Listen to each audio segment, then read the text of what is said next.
Marriage is not 50-50, nor is it that cliche of being 100%. Renee talks about a system her and her husband have developed that when they get home, they voice to each other what percent they can give. If she can give 30% and he can give 20%, then they have a 50% marriage or life gap that they need to figure out. I would say that me and my wife Tori have adopted this system, and there are days that I come home recently, because if you can't tell, I am sick, and say, T, I can only give you 15% today. And there was a day in the not too distant past that Tori came home from work and looked at me and said, Kenneth, I got 1% today. So through those moments, either we had to pick the other person up and cover that gap, or we had to come together as a team and figure out how we were going to get through the remainder of our day, being loving to ourselves, loving to each other, and loving to our kids. Pope Francis said, love makes us similar. It creates equality, it breaks down walls and eliminates distances. God did this with us. Christ yearns and exudes love for each of us. Jesus, in the 22nd book of Matthew, stated the greatest commandment is to love the Lord your God with all your heart, with all your soul, and with all your mind, and to love your neighbor as yourself.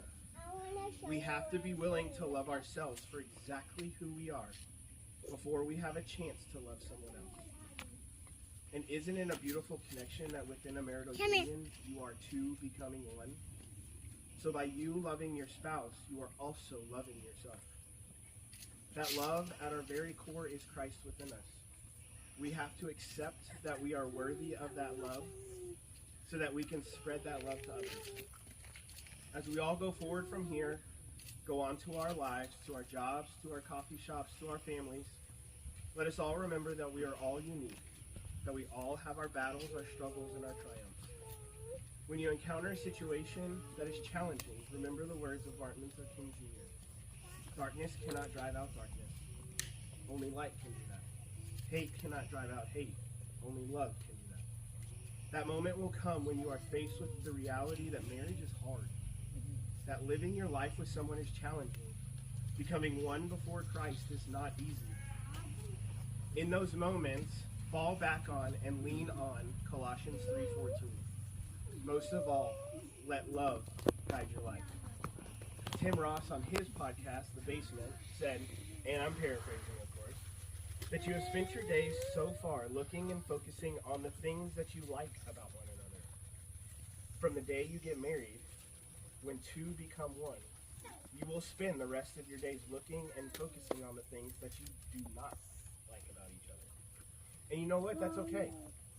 As long as love is guiding you, Christ is at the center, and you always remember that you both are humans trying to live a life as one unit, and that your crazy matches my cray. Dumbledore from Harry Potter said it this way. You're welcome, everybody. We only are as strong as we are united, as weak as we are divided. Now, let's get to the vow. Ladies first. Casey, take a deep breath.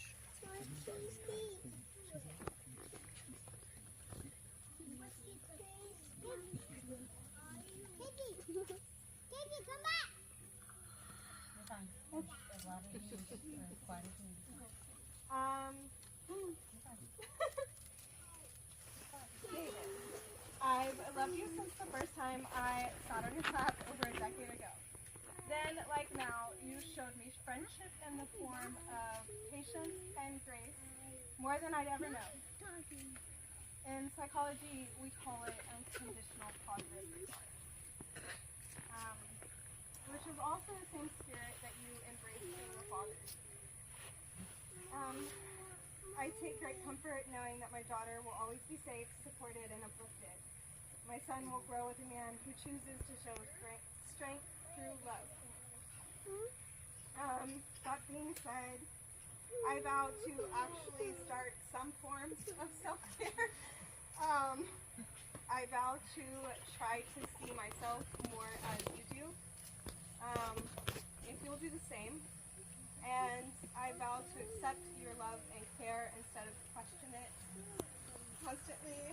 I vow to make you giggle into eternity. I vow that I'll always choose you and after today, I'll stop questioning why you chose me.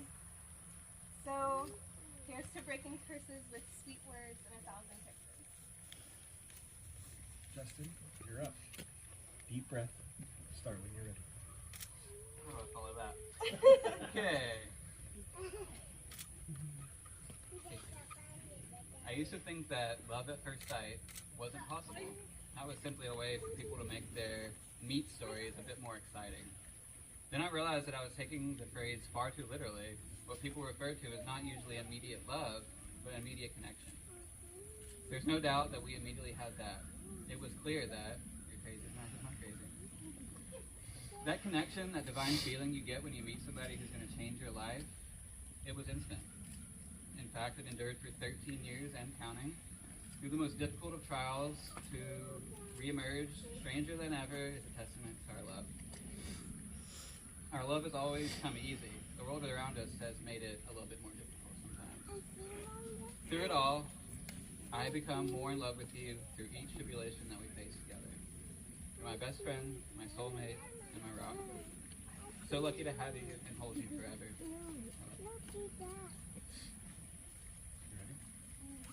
Do you, Casey, take Justin to be your lawfully wedded husband?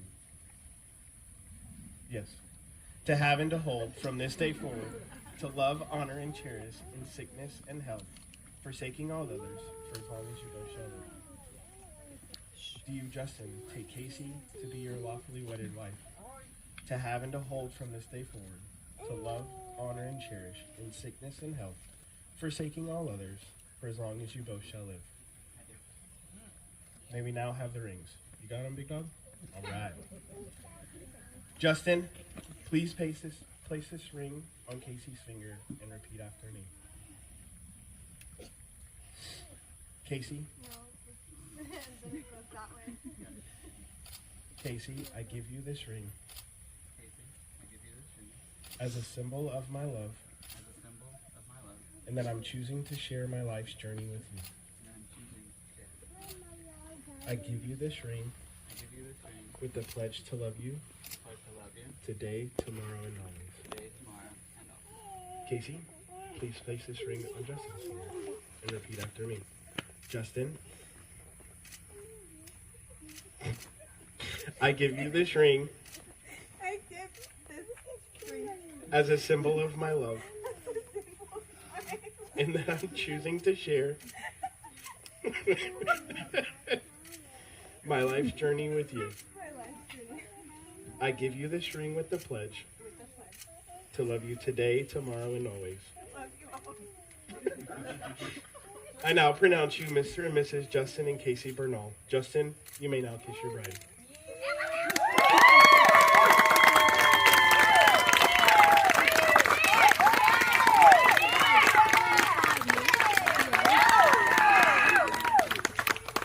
As we send you out into this world, and as we all go into our world and into a greater future, let us reflect and keep on our hearts these words from Ellen Page. What I have learned is that love, the beauty of it, the joy of it, and yes, even the pain of it, is the most incredible gift to give and to receive as a human being. And we deserve to experience love fully, equally, without shame, and without compromise. You may go on your journey.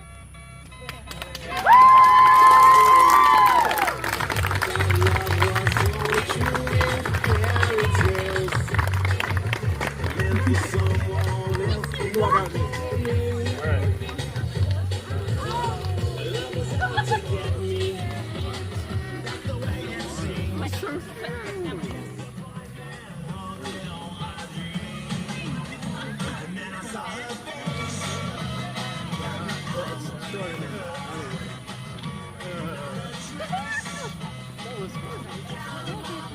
The bride and groom ask that you walk straight to the building connected to the driveway. It's called the Cottage House, I believe, as that is where the buffet is located. Once you grab your food, you can have a seat at any place where you can find a seat that's not on the porch, as that's reserved for the bridal party.